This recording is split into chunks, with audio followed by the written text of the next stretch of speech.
News 18 বাংলায় স্বাগত। আপনাদের সঙ্গে রয়েছে আমি শর্মিষ্ঠা। মমতা বন্দ্যোপাধ্যায়, রাজ্যের মুখ্যমন্ত্রী তথা তৃণমূল নেত্রী মমতা বন্দ্যোপাধ্যায়, তিনি বলেছেন যে রাজ্যে আগে উপনির্বাচন হোক, পুরো নির্বাচনের জন্য রাজ্য প্রস্তুত রয়েছে। ঠিক সেই সময় উপনির্বাচন নিয়ে ইঙ্গিতপূর্ণ মন্তব্য বিজেপি রাজ্য সভাপতি দিলীপ ঘোষের। কি বলেছেন একবার শুনে নেব। নির্বাচন চাইছি, 2 বছর ধরে কেন হয়নি তার জবাব কে দেবে? উপনির্বাচন চাইছেন না? তাহলে উপনির্বাচন আমার হাতে না, ওটা ইলেকশন কমিশন আছে। মিউনিসিপ্যালিটি নির্বাচন মমতা ব্যানার্জির হাতে। উনি কেন করাচ্ছেন না? ভয় পাচ্ছেন বিজেপিকে? করে দেখুন, না হয় ডিজাইন করবেন, ঠিক করবেন, ঠিক করবেন। আমার হাতে থাকা দুটো নির্বাচনই করাতে হবে, পৌরসভাও করাতাম, উপনির্বাচন করাবে। দিদির হাতে আছে পৌর নির্বাচন, উনি করাচ্ছেন না। আর উনি ওদিকে আমাদের 2 বছর ধরে প্রতিনিধি নাই, লোকের কষ্ট হচ্ছে না। আমাদের সঙ্গে রয়েছেন তৃণমূল কংগ্রেস নেতা কুণাল ঘোষ। কুণাল দা, দিলীপ ঘোষের এই বক্তব্যকে কিভাবে দেখবেন? পাগলের প্রলাপ হিসেবে দেখব।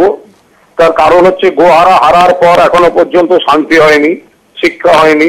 দিলীপ বাবু যা ইচ্ছা বলে যাচ্ছেন, কে কাকে ভয় পাবে? তারা সরকার করবে বলে দিল্লির জেঠুদের নিয়ে ডেলি প্যাসেঞ্জারি করিয়েছিলেন। তারপরেও রেজাল্ট হচ্ছে এই চূড়ান্ত ব্যর্থ বিজেপি নেতৃত্ব, বিজেপি দল, আদি বিজেপি, তৎকাল বিজেপি, পরিযায়ী বিজেপি সব প্রত্যাখ্যান করে দিয়েছে বাংলা। এবার কখন কোনটা দরকার সেটা পশ্চিমবঙ্গ সরকার জানে, হবে। আর ওনারা কেন্দ্রের নির্বাচনের কমিশনের উপর প্রভাব বিস্তার করে, রাজনৈতিক প্রভাব বিস্তার করার চেষ্টা করে, খুব চেষ্টা করছেন উপনির্বাচন নিয়ে নানা রকম কলকাটি করার। কিন্তু জেনে রেখে দিন, গাছে কাঁঠাল গোঁফে তেল।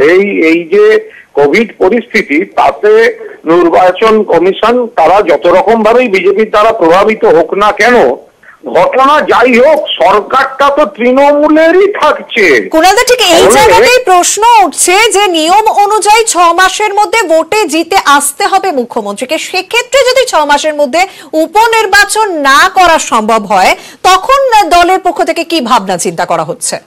দেখুন, 6 মাসের মধ্যে জিতে আসতে হবে, এটা তো সাংবিধানিক নিয়মের মধ্যে পড়ছে, এটা তো এই নির্বাচন পদ্ধতির নিয়মের মধ্যে পড়ছে। কিন্তু কোভিড পরিস্থিতিতে সব ইনকাম ট্যাক্সেরও লোকে ছাড় দিয়ে বসে আছে, শেষ দিনটা ছাড় আছে, সব কিছুতেই ছাড় আছে। ফলে সংবিধানে যেটা আছে, যা হবে। এখন বিজেপি চাইছে এইটাকে যাতে ভোটটা না করানো হয়। আমরা তো বলছি এখন কোভিডটা অনেকটা কমে এসছে, ভোটটা করে নিন, উপনির্বাচনটা করে নিন। এবার বিজেপি জটিলতা তৈরি করার জন্য সেটা করতে চাইছে না আমাদের মতে। আরে কত চক্রান্ত করবে? সরকারটা তো তৃণমূলের থাকছে, সরকার তো ভাজপা দেখতে পাচ্ছে না। ফলে এই উচ্চবৃত্তি জনিত সংকীর্ণ রাজনীতি করা ছাড়া ওদের কাজই বা কি আছে? এইসব পাগলের মতো প্রলাপ বকা, ছোট ছোট নানা ধরনের কুটকাচালি করা, এগুলো ওদের কাজ, ওরা করবে। সরকারটা তৃণমূলের থাকবে। একদম, অনেক ধন্যবাদ। আমরা কথা বললাম কুণাল ঘোষ, তৃণমূল কংগ্রেস নেতার সঙ্গে। কিন্তু মমতা বন্দ্যোপাধ্যায় এই উপনির্বাচন নিয়ে এবং পুরো ভোট নিয়ে কি বলেছিলেন একবার শুনে নেওয়া যাক। আগে তো ইলেকশন কমিশন বাই ইলেকশনটা করার কথা বলুক, তারপরে আমরা আমাদেরটা সময় মতো ঠিক করে দেবো। আমরা তো জাস্ট ওয়েটিং। আমাদের তো ইলেকশন করতে কোনো ভয় নেই, আমরা তো রেডি। বাট আমাকে তো দেখতে হবে যেগুলো পড়ে আছে অ্যাসেম্বলির সময় থেকে। বাই ইলেকশন 7টা বাই ইলেকশন বাকি আছে বাংলায়। এটা যখন ইলেকশন কমিশন করবে তখন আমরা বাদ বাকিগুলো করে নেবো। অভিষেক বন্দ্যোপাধ্যায় তৃণমূলের মধ্যে গুরুত্বপূর্ণ দায়িত্ব পাওয়ার পর পরিষ্কার বলে দিয়েছিলেন যে তৃণমূল কংগ্রেসের এবার লক্ষ্য হচ্ছে এই রাজ্যের বাইরে, এবং সেখানে অবশ্যই জয়ের লক্ষ্যে এগোবে তৃণমূল কংগ্রেস। আর ঠিক সেই সময় যখন সামনেই ত্রিপুরার ভোট রয়েছে, তখন ত্রিপুরা বিজেপির অন্দরেই কাজিয়া দেখা দিচ্ছে। কারণ মুখ্যমন্ত্রী বিপ্লব দেবের ডাকা বৈঠকে গড়হাজির সুদীপ রায় বর্মন সহ 11 বিজেপি বিধায়ক, অনুপস্থিত শরিক দলের বিধায়করা। অন্যদিকে আমরা জানি ঘর গোছাতে ইতিমধ্যেই শুরু করে দিয়েছে তৃণমূল কংগ্রেস। ত্রিপুরা রাজনীতিতে অন্য একটা সমীকরণের ইঙ্গিত মিলছে। ত্রিপুরা বিজেপির অন্দরে অশনি সংকেত। মুখ্যমন্ত্রী বিপ্লব দেবের বিরুদ্ধে দাপুটে নেতা সুদীপ রায় বর্মনের বিরোধ প্রকাশ্যে।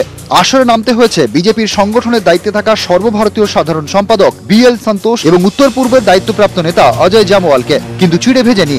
শুক্রবার শাসক জোটের বৈঠক ডাকেন মুখ্যমন্ত্রী বিপ্লব দেব। কিন্তু বৈঠকে গড়হাজির সুদীপ রায় বর্মন সহ 11 জন বিধায়ক, অনুপস্থিত বিজেপির জোট শরিক IPFTর 8 বিধায়কও। কেন্দ্রীয় নেতৃত্বে এসেছিলেন এখানে, আমরা যা বলার ওনাদের কাছে আমরা বলেছি এবং নিশ্চয়ই ওরা একটা সমাধান সূত্র বের করবেন বলে আমাদের দৃঢ় বিশ্বাস।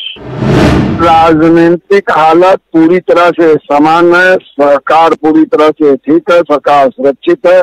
ये केवल बंगाल के कुछ लोग भ्रम फैलाना चाह रहे हैं, यहाँ स्थिति कुछ नहीं, एकदम सामान्य है। ত্রিপুরায় ঘর গোছাতে শুরু করেছে তৃণমূল। তারই মধ্যে সুদীপ রায় বর্মনের পরিষদীয় বৈঠকে অনুপস্থিতি ঘিরে জোর জল্পনা। বাড়তি ইন্ধন জুগিয়েছে তৃণমূল সাংসদ সুখেন্দু শেখর রায়ের ইঙ্গিতপূর্ণ মন্তব্য। ত্রিপুরাতে একসময় আমাদের অনেক শক্তি সঞ্চয় আমরা করেছিলাম, আবারও ভবিষ্যতে করতে পারি, অসম্ভব কিছু নয় রাজনীতিতে। ত্রিপুরাতে আমরা পরিস্থিতির উপর নজর রাখছি। ত্রিপুরা বিধানসভায় 60টি আসন। 2018 নির্বাচনে বিজেপির দখলে 36টি আসন ছিল। তাদের জোটসঙ্গী আইপিএফটির 8 বিধায়ক, সিপিএম এর আসন 16টি। পরিষদীয় দলের বৈঠকে গড়হাজির বিজেপির 11 এবং আইপিএফটির 8 বিধায়ক, অর্থাৎ 19 জন বিধায়ক বিক্ষুব্ধ। এই পরিসংখ্যান ঘিরে তৈরি অন্য সমীকরণ। 2023-এ ত্রিপুরায় ভোট, সেখানে কি এবার তাহলে দুই ফুলের লড়াই? আবির ঘোষাল, নিউজ 18 বাংলা। রাজীব বন্দ্যোপাধ্যায় গুরুত্বপূর্ণ নেতা, যিনি ঠিক ভোটের আগে তৃণমূল ছেড়ে বিজেপিতে যোগদান করেন। ডোমজুড়ে তিনি বিজেপির প্রার্থীও হয়েছিলেন, অবশেষে তিনি হেরে যান ওই ডোমজুর থেকে। তারপর থেকে প্রশ্ন উঠছে যে রাজীব বন্দ্যোপাধ্যায় কোন পথে, কারণ সোশ্যাল নেটওয়ার্কিং সাইটে তিনিও পোস্ট করেছিলেন রাজ্য বিজেপির ভূমিকা নিয়ে। তারপর থেকে এই প্রশ্ন আরো জোরালো হয়ে ওঠে। তবে 29শে জুন বিজেপির সাংগঠনিক বৈঠকে কি রাজীব বন্দ্যোপাধ্যায় থাকবেন? আমাদের সঙ্গে রয়েছেন প্রতিনিধি সৌরজ্যোতি। সৌরজ্যোতি, কি জানা যাচ্ছে এই বিষয়ে?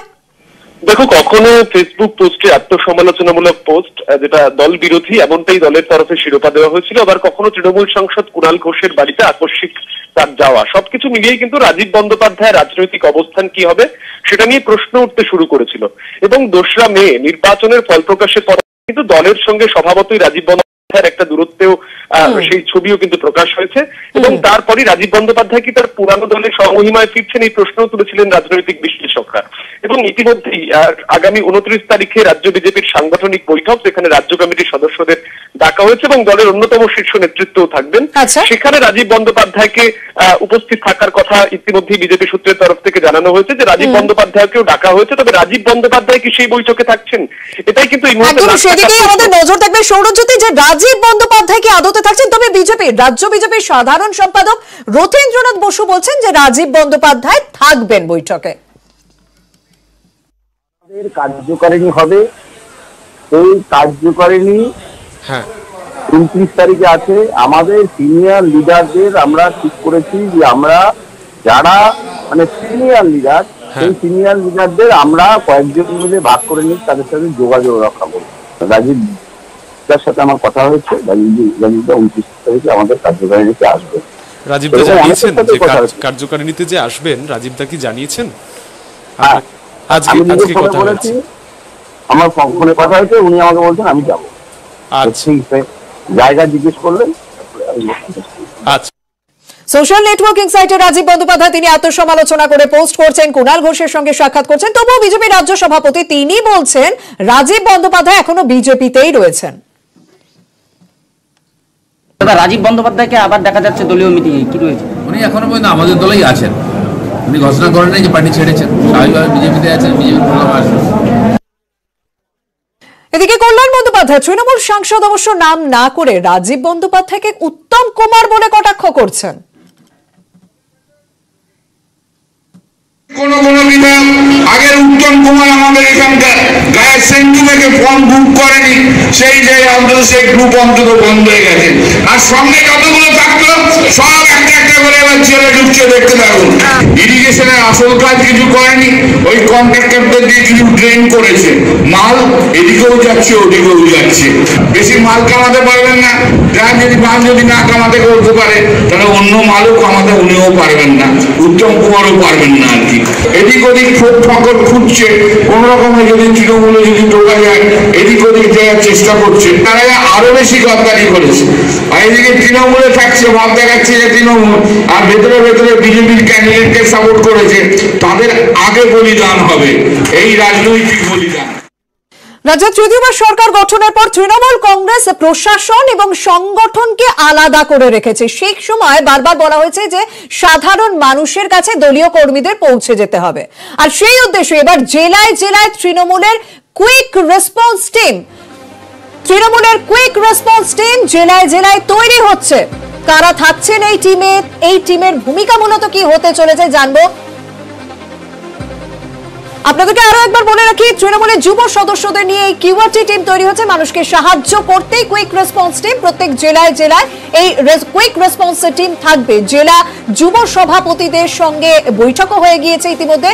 তৃণমূল যুব সভাপতি সায়নী ঘোষ তিনি ইতিমধ্যেই যুবকে জোরদার করতে যে সমস্ত পদ্ধতির মধ্যে দিয়ে যাচ্ছেন তার মধ্যে কিউআরটি গঠন একটি গুরুত্বপূর্ণ। জেলায় কোনো রকম সমস্যা হলেই পৌঁছে যাবে তৃণমূলের কুইক রেসপন্স টিম।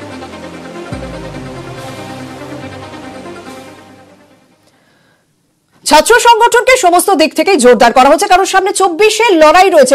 যে কারণে নতুন গান প্রকাশ তৃণমূল ছাত্র পরিষদের। অভিষেক বন্দ্যোপাধ্যায়কে সামনে রেখে তাদের এই নতুন গান সোশ্যাল মিডিয়ায় সক্রিয়তা বৃদ্ধিতেও জোর দেওয়া হচ্ছে।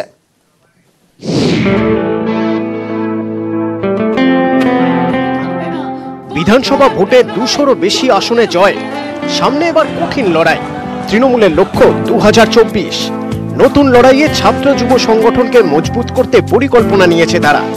বিধানসভা ভোটে জয় আত্মতুষ্টি এড়িয়ে ছাত্র যুবদের চাঙ্গা রাখতে নয়া গান তৃণমূল ছাত্র পরিষদের। সেনাপতি অভিষেক বন্দ্যোপাধ্যায়। সবুজ সেনার সেনাপতি, যুব সমাজের নতুন জীবন এগিয়ে চলার সাহস হয়ে দিলে লক্ষ্য বুকে শিহরণ। 21-এর ভোটের লড়াইয়ে সামনের সারিতে ছিল তৃণমূলের ছাত্র যুব সংগঠন। তাদের গান সোশ্যাল মিডিয়ায় হয়ে ওঠে ট্রেন্ডিং।